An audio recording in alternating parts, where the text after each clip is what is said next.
Welcome to the Circuit of Success. I'm your host, Brett Gilliland, and today I've got Nick Santonastasso. I think I probably butchered that. Did I, Nick? Was it good? Yeah, you're perfect. All right. Well, with a name like Gilliland, man, I'm always very conscious of other people's last names. So, well, thanks for being with me, man. Thank you, brother. I'm grateful for the opportunity. You guys surviving this coronavirus and being on lockdown for a while? Yeah, especially the main revenue being the speaking company, right? A lot of the events got pushed or canceled. I've been on tour with Tony Robbins, and that was been pushed. So there was a lot of revenue and lives that are supposed to be impacted that fell through the cracks. And so here we're pivoting towards the digital side of things. And instead of reacting, we're just kind of focusing on filling that gap, filling that hole, because it was a weakness in the company. So got to work with what you got. And focus on what you can do rather than, being very reactive in the situation. That's right. It's all about mindset and how you respond, isn't it? Yes, sir. Well, let's talk maybe for the listeners that don't know who Nick is. I'd like to get a little background of who you are, what made you the man you are today. You were born with the Hanhart Syndrome, which a lot of people, I was not familiar with that syndrome, so I apologize, but learned a lot about it from researching you. And why don't you give our listeners, and especially those that may not be able to see because they're listening to this on iTunes or wherever, a little lay of the land on who Nick is. Yeah, absolutely. So I'm 23 years old. In 1996, my mom went in for a late ultrasound, and, they brought the baby up on the screen, and the doctors started looking at each other with these puzzled faces, and they said, there's something going on with your son. It doesn't look like his limbs are being developed. It looks like he's missing his legs. He's missing his arm. His face might be messed up. And they painted a very grim picture for my parents, trying to, put them towards the abortion side of things. And so what they classified me with before being born was Hanhart Syndrome. And what Hanhart Syndrome is a super rare genetic disorder that either leaves the babies with undeveloped limbs or undeveloped organs. And so at the time of my birth in 1996, I was the 12th baby in medical history that they've ever seen this happen to. And out of the 12, 8 of those babies have passed away due to undeveloped organs. And so they can't breathe on their own, they can't eat on their own, and they're hooked up to machines, and they later on pass away. And so, the doctors told my parents upon me being born that I had about a 30% chance to live. And, this is where my parents really come in and cultivating not only my life, but my mindset, but my parents made the decision to focus on the 30% rather than the 70, right? Because thoughts become things, and, it won't be very empowering for my mom if she focused on the 70% of me passing away, right? I mean, if she really focused on that the majority of the time, I probably would have not survived. And so, I was born, and the doctors did tests on my organs, and my organs came back 100% healthy. And the only thing that was affected were my limbs. And so, I was born with no legs and one arm, with a left arm with one finger on it. And, like I said, super, super grateful the choice my parents made to, not only move forward when everyone said to abort, but to focus on the brighter side of things. And so, as parents, you're really cultivating your kid's mindset through your actions, through your words, the way you show up, the way you pick up the phone. I mean, whether you think your kids are listening, they may not be always listening, but they're always watching. And so, from an early age, my parents sat me down, and, they would have some tough love and put my clothes in front of me and say, all right, Nick, figure it out. The world's not going to stop for you because you're born like this. And, the world out there isn't going to stop. And so you're going to have to figure out how to do things Nick's way. And that may take a little bit longer. That may require you to fall down a little bit more. But the most important thing that my parents were teaching me, and I don't know if I didn't know at the time, and I don't know if they knew at the time, but by them putting challenges in front of me, like my clothes and my food, one, they were helping me get comfortable with being uncomfortable, which is a massive muscle to exercise, because I think we can all agree, not only adults, but I think a lot of kids nowadays are coddled. And I'm not coming at anyone. I'm just saying that we don't let kids feel uncomfortable enough at an early age. And so when they get older, when something gets hard, they quit. Or when something is challenging, they quit because they're not used to that uncomfortable situation. And so that was an advantage I had. Funny to say advantage. That was my advantage, was my parents just putting me in uncomfortable situations. And then the second thing that they were crafting into me or cultivating into me, which is one of the most valuable things you can have, is they were programming my brain to be solution oriented. You know, like we were talking about in the beginning, you know, I wasn't reacting to problems now. I was bringing forth solutions. You know, how am I going to get on the chair? How am I going to feed myself? How am I going to dress myself? And so, you know, the question for the people out there is, are you mostly reacting to situations and reacting and putting out fires? Or are you always bringing forth solutions? Because, you know, that is the most powerful thing. And your solutions may not always be right, but it's getting you in the habit of focusing more on the solution rather than the problem. Well, I mean, man, that we could almost stop right there, Nick. That was awesome. So it's a great intro. I mean, I think you're totally right. Last night, I was kind of smiling when you were saying that. I have 4 boys. My second one, Drew, who's 12, was upstairs. You know, you're trying to recreate a lot of stuff, right? You're kind of getting bored at home a lot. You can't go see your friends and your buddies, and so I walked in his room, and he's got, I don't know, got 80 books out, and in these books, he's trying to make them fall like dominoes, and then it's going to hit a ping pong ball, and then it's going to roll and then fall down into a cup. So that was the thing he was creating, right? And it was awesome. And I walked in, he was frustrated. He's like, Dad, I've done it like 16 times and I can't get it done. He was getting kind of pissed. And I'm like, awesome. He wanted help. And I told him, it wasn't that I didn't want to spend time with my kid. It was the fact that I wanted him to fail. And I told him that. I said, I want you to fail probably 100 more times. He's like, what? And I'm like, yeah, I want you to fail 100 more times, because the road to success is not a straight road, right? And I think that's what your parents did for you. They gave you a gift, because we could all think of 9,000 reasons why Nick should not be doing the things you're doing. Why Nick should not be able to bench press and be a bodybuilder. Why Nick should not be able to take a weighted ball and throw it over his, shoulder 25 times or whatever. And so do you think, I mean, is it 100% that mindset that your parents gave you is why you do the things you do, or what else do you think it is? I mean, yeah, I mean, I think that's where it starts, right? As you know, especially for and full disclosure, I'm not a parent, right? I'm only speaking and channeling through my parents' experience and my parents' perspective. But what you do with kids is you just plant seeds. You know, you just plant seeds with things, and that seed may grow in a week, it may grow in a month, it may grow in a couple years. They're like, oh, I remember. You know, now it makes sense. Yep. But you can just guide them in the right way. But absolutely, I mean, the majority of people have this negative attachment or negative view on the word failure. When someone like me, failure is more of like a buddy, like failure is more of like a best friend. Like that's something that I lean into. That's something that I embrace, because I know on the other side of failure, massive personal growth is going to be taking place. But one of the biggest fears is fear of failure.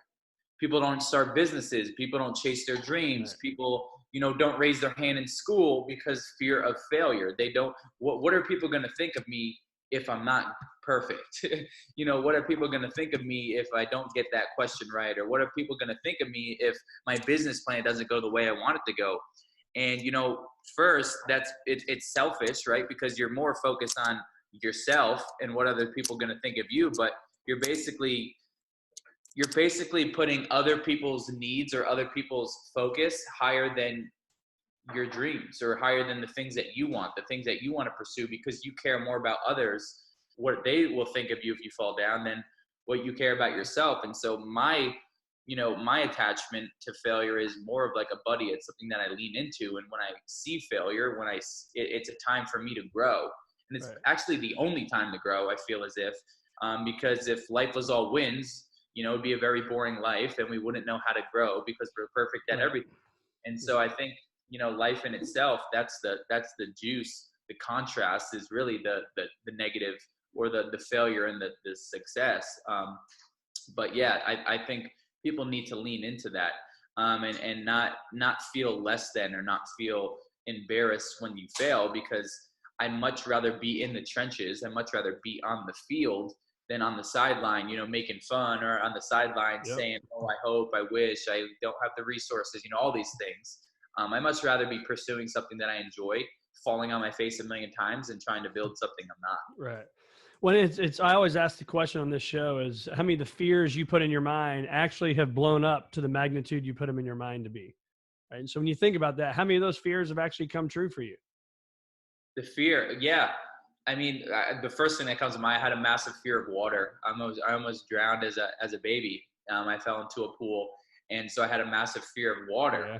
And so, I mean, and I guess I have a right to be fearful of water because I have no legs and one arm, but that doesn't really, you know, I don't really jive with that. But now you see videos of me wakeboarding, you know, like wave surfing on the back of the boat with, you know, nothing and just a life jacket. I mean, now, you know, I leaned into that and I stepped up and, you know, I learned how to swim and then I learned how to balance myself with a life jacket. And now I can create sick content and have a super dope hobby, you know, that friends, right. You know, on a lake, right? Or, you know, fear of public speaking, you know, that's a massive fear for people. Sure. I always tell people because they ask, you know, do you get nervous? You know, like how do you get over stage fright? And one, we're talking about that stuff more comes from if you're focused only on yourself. What are they going to think of me if I mess up? What if I say, what if blah, blah, blah, right? All these things. But if you're solely focused on how can I provide as much value? How can I serve? How can I just speak from my heart? Then you can't lose. Right. And then you get into flow state. But also I use nervousness or butterflies or uncomfortableness as an anchor. It's an anchor for me to, one, realize I'm right where I need to be and my blood is flowing through my body. And this makes me feel alive. Because if I was backstage and I didn't feel anything, you know, going out before I went on stage, that means I'm doing the wrong thing. Yeah. Or you don't care, right? Yeah, then I don't care. And then second, you know, I use nervousness, I use being uncomfortable as an anchor to step into that moment because I know that I'm going to step up to the plate and do something that's going to stretch me a little bit. But I think the most people run from that feeling when they just maybe have the wrong attachment to it. I think it's a good feeling to embrace rather than run from, just like failure. Yep. So walk us through when you get the call, Tony Robbins calls you out of the bullpen, right? And he says, "Hey man, Nick, why don't you come with us and go on his deals?" How does that even go down? How'd that happen? What was that like? And how is Tony in person when you're around him as much as you are? Yeah. So I'll give the full story. So 3 years ago, a little over 3 years ago, I moved to Tampa, Florida. And I wasn't a speaker at this time. I was probably just doing, you know, volunteer events at high schools and stuff, but it wasn't really a main focus. And I was in this little mastermind group. It was like 8 people in Tampa, just like young entrepreneurs. And there was this Russian guy that came from Russia. And he asked me what my story was. And I was like, it's a long story. And he's like, no, I want to hear your story. You ready? I tell my story. And the first thing he says to me is, you're going to be on stage with Tony Robbins one day. And I replied and I said, who's Tony Robbins? And, you know, here I am, I'm 20 years old, you know, and I don't know anything about personal development. And he said, he's like, I don't know what it is. I feel massively compelled to help you. And I know we don't have a relationship. We have to build that. And he said, I'll work for you for free. He said, right now I do real estate and I'm going to donate, I'm going to allocate 50% of my day to real estate and 50% of my day to trying to get you speaking more. Wow. He's like, I don't know what it is, but I feel it. And maybe one day we'll create a business, just in a joking manner. Well, fast forward 3 years later, that's my best friend, one of my brothers, one of my business partners, and we have a company together. Yeah. But basically it started off as, you know, our first paid speaking engagement was him cold calling a local Tampa car dealership, asking if their sales team needs a pep talk. That's where I came from. And so, you know, my dad always said, Nick, you could be a sports announcer, you could be a radio host, you know, or you could be a speaker the way you deliver, you know, like, right. But, you know, part of it was a gift of the storytelling and stuff, but also it's a must. Like I wasn't who I am 3 years ago. You know, I've created this person. And so Ratmir, who we live together now with our other best friend and our business partner, but Ratmir was just cold calling, get me on anywhere he could get me to speak. And so fast forward 3 years later, you know, we built credibility. I had like an article featured in Forbes. The book was released. We were just grinding to build me up. And so, but early on, those guys, Ratmir and my business partner and best friend, Don, they had been to Tony events. They've had volunteered at Tony events. And so like, bro, we need to get you to meet Tony somehow. And so I went to UPW, which is like his intro event. Yep. And our goal was to attend it and meet him. And I was able to meet him because somehow the kid to the left of me, his dad was like, hey, my dad's going to take a picture with Tony. You want to come? Like, it was just really like weird. Yeah. So I went and I took the picture with Tony, and he's like, I'm so glad you're here. I've heard a little, because we had networked all around his team. You know, we analyzed the business model. Who are the top people? Who are the top players? Just sharing the story, planting seeds. And so he's like, I want to invite you to Date with Destiny, which is my next event. And so I went with Date with Destiny, blah, blah, blah, went through that. And basically just told his team, I was like, if there's any way we can serve, you know, Nick's a speaker. If there's anything we could do, we're always here. Well, we didn't hear anything for like 6 to 9 months. And during that 6 to 9 months, Ratmir's like sending them emails like, hey, Nick just did this. Hey, Nick wrote a book. Hey, Nick climbed a mountain and taught a goal setting course, like blah, blah, blah. Just wow. Yeah. Nothing. Give him the resume. Yeah. But being persistent and nothing. And finally they said, hey, Tony's not at it, but we do a youth leadership where we create youth leaders in San Diego. Would you be willing to speak for free and fly yourself out there? Like anything, you know, anything we could do, just serve right. For free, contribute, whatever we need to do. So I went there, I did my full like hour keynote, and they were like, oh my God, this is amazing. The kids loved you. Thanks so much. It was just, you know, I knew I was going to perform. I knew I was going to show up. And so I also knew that, you know, somehow that video wasn't going to get to him or get to the people that are like, they always analyze, right? They want to make sure that absolutely people have impact. And so, kind of real quick, if I can interrupt though, I think the important learning there is I want you to fly out there on your dime. I want you to give your time for free, right? So you think of time, free, serve. And there's so many people that are like, you know, what's in it for me, right? What can I get? Oh, you're not going to pay me X amount of dollars to go out there. I mean, I think that's a really, really important piece, don't you? Absolutely. Because like you said, majority of people are like, what can I get out of this relationship? Right. What can I take? When really, like, especially someone like that, like you need to provide massive value, and then it will come back around. And so that's what we said, you know, no strings attached. Like, yeah, anything you need, we'll pay for the hotel, whatever, for the foundation. Right. And so after that speech, they're like, oh my God, this is amazing. And we were like, hey, anything you need, like, you know, if UPW opens up, and they're like, UPW slammed, like, but we'll always, you know, we'll keep you in the loop. Didn't hear anything from them for like another half a year. And then finally we got an email, and they said, hey, your name got brought. Tony and the team were talking about bringing a speaker into UPW, and yours was the first name to come up. Ooh. They were like, can you speak in Texas, in Dallas, on day 4 about energy and vitality and framing it around bodybuilding? I'm like, absolutely. And so I worked with their content creation team, did everything they said, been a student of the game, open, you know, dropped my ego and said, you know, however you want me to talk, however you want me to frame, like whatever you want me to do, I'm in. Right. So, and so I came out in Texas, and I brought it, you know, because I always show up. And so I brought it.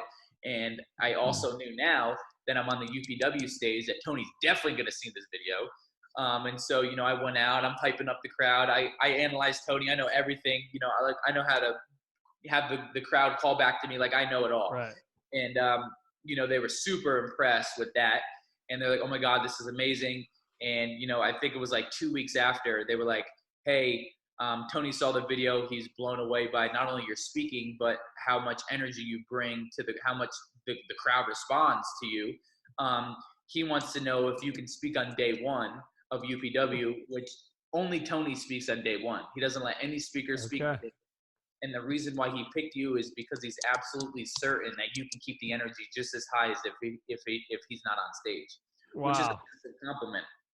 And so, I'm like, absolutely. And so day 1, you know, I'm kind of on call, because like if Tony goes over, then I don't go on, or if the event curfew, you know, is early, I don't go on. So like, here I am, do I go on? Do I not go on? And the first time that I went on in day 1 was in Singapore, and they're like, you're going on, Tony's getting off and you're going on. And so I have a video, I do my speech, I crush it. And then, you know, I haven't introduced Tony Robbins back onto his stage yet, but backstage thought that I said his name. And so Tony comes running out, and I'm still like hyping the crowd up. I have a video. I'm like, whoa. That's awesome. I whoa clap, and I turn around and he's standing there. I have no idea. I'm like, oh my God. I'm like, you know, you're here. And he's like, yeah, he's like, this is amazing. You know? And at the same time, he said, give it up for him. And I said, give it up for the big man, you know? So like at the same time, like we put the spotlight on each other. And then I walked off on stage and he turned around and he said, let him hear you. And, you know, the whole crowd. That's awesome, man. What a rush. Yeah. And then from there, man, you know, that's, you know, I just kept showing up and serving. And so to wrap it all up, my biggest event was in Miami Heat Arena with him. It was 15,000 people. And that was the most impactful event of my life because, you know, my girlfriend was there. My best friend was there. My parents were there. And my parents had only seen me speak in front of 500 people like 3 years ago when I first started my company. Wow. Me to come out and 15,000 people know who I am screaming. And like, I get to like look at my parents and say like, look what I created. Yeah. You really, believe this, mom and dad, right? Yeah. So that wasn't on the list of things you could do, right? When you were going to be born, that was not on the list. I'm sure they gave your parents. Yeah. So I mean, that's the story. But, you know, like you said, the lesson behind that is, you know, serve without expectations, you know, serve without expectations and, you know, that'll come around. But so many people are trying to take and take and take. And especially for the business people that are listening right now, or the people that have services and products, now is the time more than ever to just give free value. Yep. Give as much free value as you can. And the reason why is because people are struggling. And when you help people when they're struggling, when stuff comes around, they're going to remember what you did for them in that time of need. They're going to remember your business. They're going to remember your service. They're going to remember you as an individual. That's and right. So as much free value as you can now, especially when everyone's eyes are on the screen. That's amazing. So now is it a consistent thing that you get to go hang out with Tony and do his deal? Yeah, I'm on full tour with Tony. All the UPWs, and they're intertwining me with Date with Destiny as well. Just for people's perspective. So the UPW is 4 or 5 days. UPW is 4 days, which is like the intro, you know, and literally like, you know,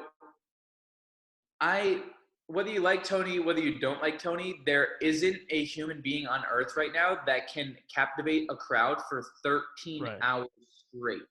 Yep. He doesn't go to the bathroom. He doesn't need to work. He doesn't need to do that. He's compelled to do that. And that's why, you know, I really stick up with him when people like, you know, talk crap about him and say such things. Like, that's not really him. You know, like you go experience him. Like, go really experience him, because the guy doesn't need to do what he does. And he travels all around the world and is away from his house. Like, the guy doesn't need to do that. He does it because he thinks he's called by the higher power, God, universe, whatever it may be, to serve as much as he can. So he's got enough money. He don't need to do that. Yeah, exactly. And then the Date with Destiny, that's the big boy, right? Where people are spending what, 10, 15, 20 grand or something like that to go? To that, get $5,000 up, and that's like a 6-day event. And, you know, even, you know, people like Ed Milet have, you know, said that that's probably one of the most transformational events in America, or in the world, actually, is Date with Destiny. And that's the walking over the hot coal one, right? No, UPW is. You do that. Oh, okay. Yeah. Date with Destiny is more like, dude, I can't even explain it, but, you know, go there alone, if you go there with a spouse, if you go there with your business, like, just, it's totally worth it. Yeah. So, I mean, with so many obstacles, obviously, go ahead. What's that? I don't get paid or like, you know, pushed. Right. Yeah. Just let people know I'm just a big fan. You're just there. You just get to go, you get paid to go speak there, but you're not getting paid for the more people that show up. So what's, I think the biggest disability people can have is a bad mindset. Would you agree with that? I heard you say that on doing the research, but I 100% agree with that. That's what this whole podcast is about. So talk to us about that. Yeah, man, I think that's like the golden goose, because it really comes down to your conditioning. It comes down to your programming. It really comes down to your thoughts, because your thoughts become things, but this thing creates your reality. And what I don't think a lot of people know or not educated on is that the human brain isn't designed to make you happy. That's your job. That's your job to find happiness. That's your job to program it to find the good, appreciate it, fill it up with gratitude, you know, be all these things. Your brain is really designed to, you know, focus on your insecurities, focus on, you know, all that you don't have in your life. Like, it's the survival brain. It's fight or flight, right? And so like being victorious is really like being victorious over your mind, you know, really taking control of your mind. And the reason why I think I came up with that quote is because, like, over my whole life of, being a Vine star and now I have like 1.8 million followers on TikTok, and a lot of kids, they're always like, oh, I feel bad for you, or even adults, they could say like that aren't educated. They're like, oh, I feel so bad for you, life Right. must suck. And I'm just like, like, not really, because I have everything going for me as in my mindset, the way that I view the world. I have a line. I'm creating music now, and I have a line that says, "You see me on the street, you say, oh, he's disabled. But when we compare mindsets, no, I'm the one who's able." Ah, And so it's really about, perspective. Like, I have a massive perspective tattoo on my chest of just like, the way that you view the world and the way that you view your life situation, and really makes you or breaks you.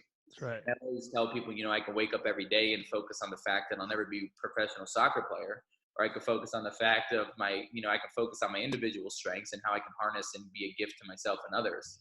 And so really, where is your focus on? What's your focus on? Is it on all the things that you don't have? Do you focus the majority of your time on all the things that you don't have in your life?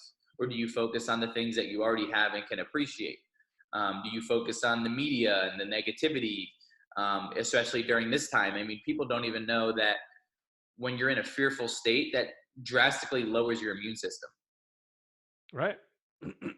So like, are you spending all your time on social media and the news when it's designed to be negative? Or are you focusing on the thing, how you can become a better person, how you can become a better father, mother, CEO, whatever it may be? Like, spend this time now during this pandemic to really invest in yourself, to double down on structure, to double down on new habits, adopt new habits, because the wave's going to pass, the cloud's going to pass. And when it passes, do you want to be fatter, lazier, and less smart? Or do you want to be fitter, more mentally tough, and, be consuming content that's going to help you grow? So, this whole disability is the bad mindset. Yeah. Because I see full-bodied people that are crippled and handicapped by their beliefs. Yeah. By, I'm not good enough, I don't have the resources, I'm not smart enough, I can't build a business, I'm too old, I can't build a business, I'm too young. People are crippled and handicapped by that their whole entire life. And so that's why the biggest disability is bad mindset. Yeah, because I think the people that think like that, they would probably say at 23 years old, and with the, I'm using air quotes here, for the disability, right, that you have, you're not going to be on stage with Tony Robbins. Come on, man, you can't do that. But here's what I love: the tattoo on your left bicep. Yeah. Right. What's that bad boy say? Yeah. So this quote, it says, "You laugh at me because I'm different. I laugh at you because you're all the same." And I think it's a Kurt Cobain quote. And it's a reminder. And listen, this isn't just a Nick quote. I ain't making fun of everyone with arms and legs. This is right. No, I get it. Yep. For people that are saying the most attractive thing you could be, the most authentic, fulfilling thing you could be, is your authentic self.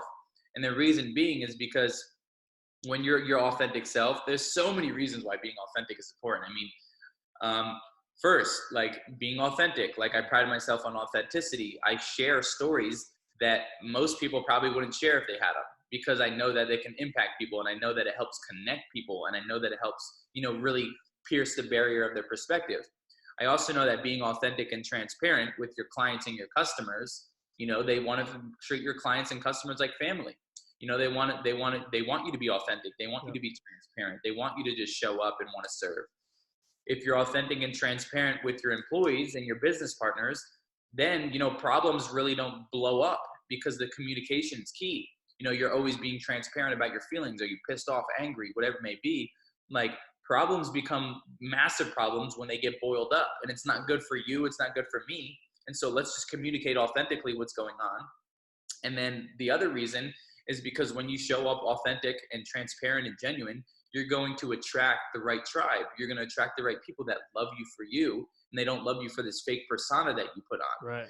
And so this really came behind, around, body image, because, as a middle school and high school, it was tough for me. I didn't get the love that I thought I was supposed to get from girls. Right. That was a big thing for me. And so I was able to reframe body image, because the majority of my life, my friends, my body was my biggest curse. I thought my body was my most disgusting feature of me. And it was the one thing that would never get me a girlfriend, would never get me a job, would never get me financial freedom, until I reframed it. And how I reframed it was, I realized this: if a girl, but let alone a human being, doesn't want to further a connection with me, doesn't want to love on me, doesn't want to do business with me, doesn't want to be my friend because of my physical differences, well, then maybe this body is actually working for me. Maybe this body is actually being an authentic human filter, and it's filtering out the type of humans that I don't want in my life anyway. How That's empowering. great perspective. Yeah. It changed my life. That changed my life, literally. And so that's the way that I view my body. And would that give me more confidence? Yes or no? Yeah. Yeah, you view your body differently. And like I said, I want to share that with people, letting them know, like, I'm 23. For 18, 19 years old, I hated this. I hated it. And now it's my greatest gift. It's my greatest superpower. It's my greatest way to make people comfortable and let them listen with an open mind. It's given me so much. And then, there's other people on the other side of the spectrum that say, well, he's on stage with Tony Robbins because he's got no legs and one arm. They're just trying to find justifications for what I'm doing. But really, I just took a situation that the majority thought was a loss, and it turned into a massive W. Right. And it's not to shove it in people's face, to show them that regardless of what hand life has dealt you with, it is up to you to play that hand to the best of your ability. Yeah.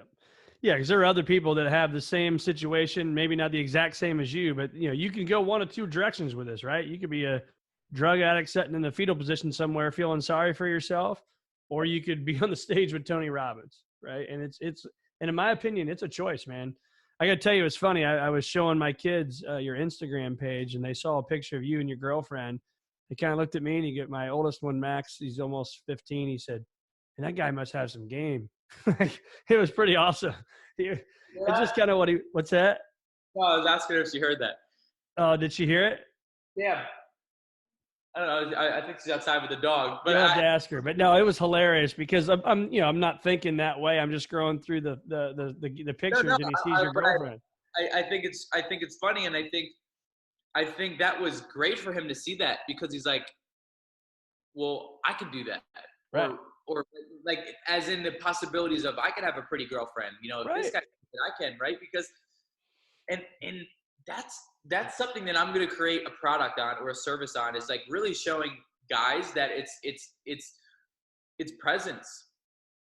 When your presence is massive, when you're like, and teach how to create presence, and you are so dialed in your mission, you attract people like that. Yep. Because that's being an alpha male. Right. That's being an alpha male, because you like, basically her too, but like, my life's great and you're additional. You add additional value to my life. But if you're not here, I'm still great. I still love you. Right. That attracts the right females. That attracts the people that are like, that's what girls like. Girls like someone who has a mission. Girls like someone who has their goals. I was the guy in high school that was like, when are girls going to think like financial freedom's like attractive, and like, that was me, and now around and attracts the right females that you want in your life. And so that's really important. But first, thank you for showing him my content. And second, I think it was a great like life lesson, or an opening for him to be like, dude, if this guy can do it, like, there's a possibility for me. Well, it was funny because of all the things he could have picked out, that's the one he picked out, right? I'm like, that's pretty awesome. We were standing outside, so it was cool. But anyway, so what if I were to follow you for a day, right? 24 hours, and I know that it's something, and I do that for a week. What's something I'm going to see that Nick does day in and day out without miss? Yeah, it's a great question. Especially, so I'll touch on this, especially in this time, with everyone being stuck at home. I'm getting dressed every day. I'm getting Victoria shirt, like I'm getting dressed as if I'm going to work, or I'm getting dressed as if I'm going into the office, right? And that's going to keep my momentum. That's going to make me feel like stuff hasn't stopped. Right. The second thing, you're gonna see Zoom calls. You're gonna see podcasts. You're gonna be seeing. We do. I was checking the time too. We do a daily meeting at noon with the team every day. So a daily meeting at noon every day with the team, and that's just to touch base. Hey, where you're at? Do you need help with anything? Where are we at on these goals? I think that's really key, because without that kind of structure, especially when you're kind of your own boss, and like my two other guys in my business, like we're all our own boss. Like we don't really treat anyone less than. And so we just have these daily meetings, and we just check in. Hey, where you at? You need any help with anything? And then you're going to see me working out. And you're not going to see me working out for just the physical benefits, but you're going to be seeing me working out for mental benefits as well. Moving your body, changing your physiology, changing your state, because, a lot of the times that, even if you're sitting in the office, right? Like you see your shoulders start to go down, your head's starting to go down. You start talking in a monotone voice. Like, you need to change your state. You need to get on a higher level of frequency, because you're going to operate at a higher level.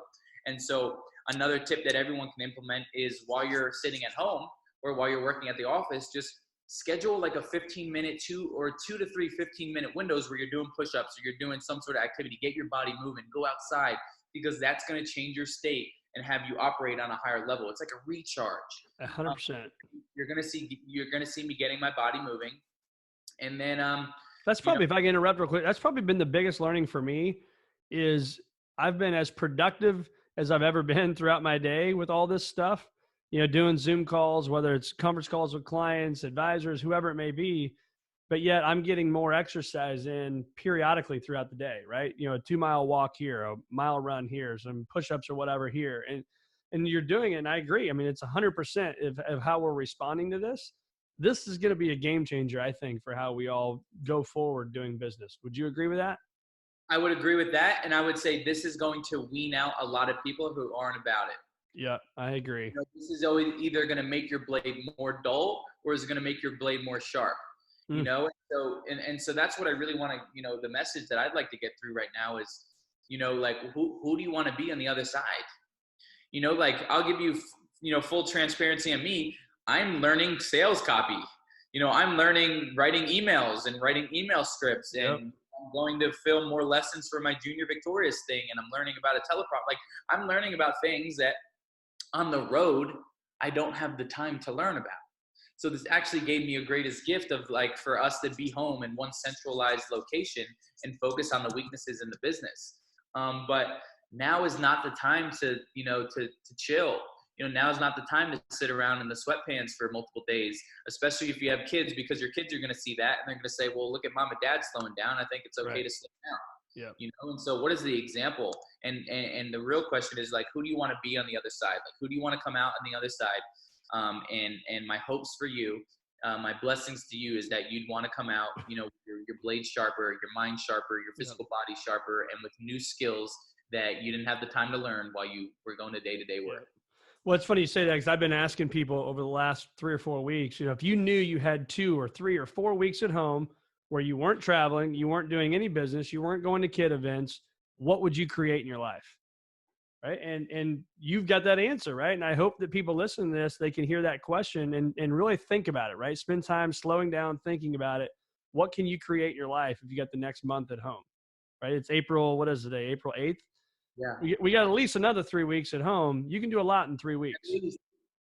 At least. You're right. So talk to us about Junior Victorious, man. I think this is awesome. As a father of 4 children, you've got a kick butt program. Talk to us about it. Yeah, absolutely. And so I wanted to create a way, because I know what it feels like to be a depressed, confident, suicidal teenager, or maybe a teenager or a kid that just wants to play at a higher level in life. And so I felt like my greatest gift I could give to the world is, before I leave, I don't know when I'm going to leave the world, but to focus on the youth, because they're going to come up, right? They're going to be the next generation that are building the world. And so I created with my team Junior Victorious, which is a 52-week curriculum on life skills, on emotional awareness, on mindset, physical health, mental health, all these things. And basically it's the Victorious framework. So to give you an example, the first month, which is the V of Victorious, would be vision.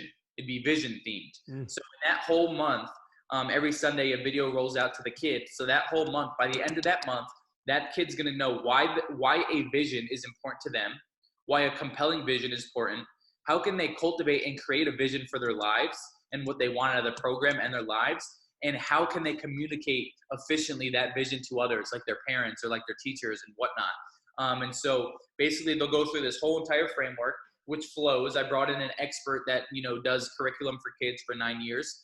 And then we provide a private Facebook community for the parents as well.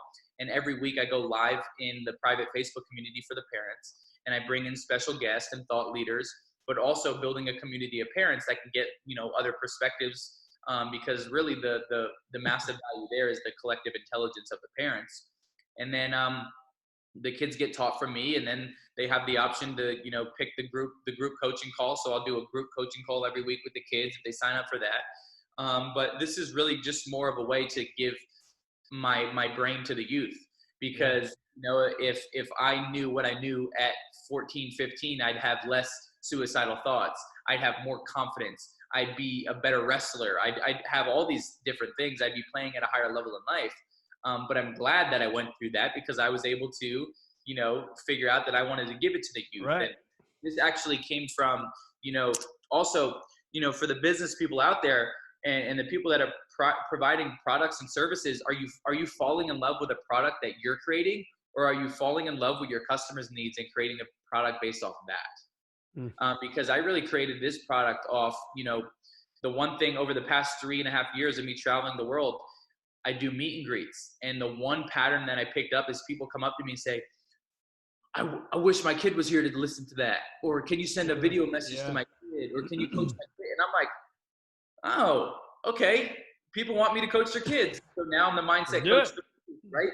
And I can break through their perspective a little bit easier, because I have that celebrity factor on TikTok. I mean, the majority of kids either know me from Vine or they know me from TikTok now. And well, all you gotta say is TikTok, man. And now I'm gonna go upstairs after this and tell my kids they're gonna be. You'll get at least 3. The baby, the 5-year-old, he's not on there yet, even though he wishes he was. And I think they all want to be TikTok and YouTube stars. That's what my kids, I think, want to do when they grow up. Yeah. And so it's crazy. So I've been, you know, using TikTok as a platform, you know, to not only make people laugh, but inspire the kids at the same time. And even through that, like, kids can see a video of me with Cam, my girl, and be like, oh my God, like, just like that breakthrough moment for your son. Right. Or, you know, they could be like, wow, look how comfortable he is in his body. You know, I could be comfortable in my body, or what am I complaining about? And so the growth has been massive on TikTok in the past week. In the last 7 days, I've gained 110,000 followers on TikTok. And how are you doing that? Like, I mean, is it just organic, or is there something you're doing to push that growth? Yeah, no, organic. TikTok's algorithm is one of the greatest algorithms, because anyone has the potential to go viral as long as the content's funny. You know, it doesn't matter how many followers you have the chance to be put on the For You page where millions of people see you. And that's in TikTok. And so it's just organic content. And for the kids out there listening, or, you know, if you want to share this advice to your kids, just go on the For You page where all the viral videos are, and model things that have already been done. Like, what's funny and how can you put a spin on it and make it your own? So, Junior Victorious, where do our listeners find more of that, Nick? Yeah, if they go to mindofavictor.com, take them to one of the pages. But what we're going to do is, for this one, if you're up for it, we'll just give away a gratitude exercise. And the reason why we want to do a gratitude exercise is because there's a lot of anxiety right now. There's a lot of stress, and gratitude is scientifically proven to lower your anxiety and stress levels. And so meditation per se, right? And so we'll put that in the show notes. But if you want to follow me on, you know, Instagram, YouTube, LinkedIn, Facebook, TikTok, all these things, just type in Nick Santo. I'm the guy with the really long last name and no legs and one arm and tattoos. Right. And there's not many of those running around. Right. There's not a lot of those running around. That's right. Well, Nick, it's been awesome having you with me, man. I've taken a ton of notes. I mean, some of these great quotes. One of the biggest fears is fear of failure. Thoughts become things. Serve without expectations. Your mindset creates your reality. This is either going to make your blade sharp or make your blade dull. Man, this thing we got going on at home right now. So your blade is definitely getting sharper. Mine is getting sharper as well. I hope all of our listeners' blades are getting sharper. I'm not as buff as you, but that's all right. I need some tattoos too, I think. But anyway, man, it's been awesome having you. I know you're going to have more TikTok followers. You're going to have a lot of other followers on a lot of other platforms, and I'm going to have to check out this Junior Victorious thing. So we'll connect on that as well. So thanks for being with us, man. Grateful for the opportunity. Thanks for having me, brother.